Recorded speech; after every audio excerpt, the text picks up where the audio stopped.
Hi and welcome to today's training where we are going to be talking about everything to do with tenants. Now, this is one of my favourite subjects to talk about because obviously I do what I do because I love working with the people that I work with and empowering them and enabling them to go on and live better lives and more fulfilling and successful lives and become part of their communities and make new friendships and look at job and work and training opportunities. So there's a really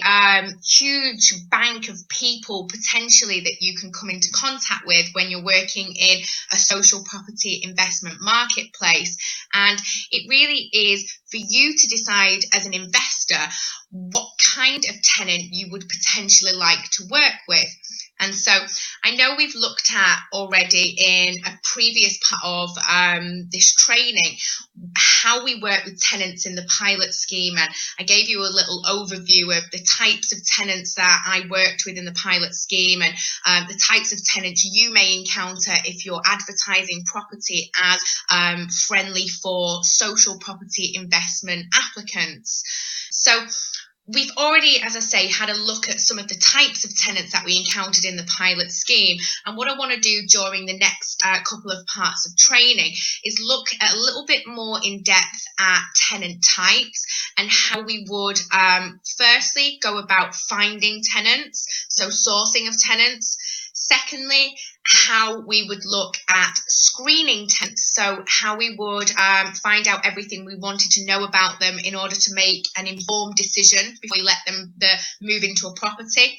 And thirdly, how we go about making a selection and deciding, yes, this is the right kind of tenant for us, and we feel confident as we move forward that we're going to have a successful relationship and everybody's going to be meeting the needs of the tenancy and all of the things that come off the back of the agreement that we're about to create. This is going to be right for me, it's going to be right for the tenant, and it's going to be right for anybody else that's coming to join us within our consortium too.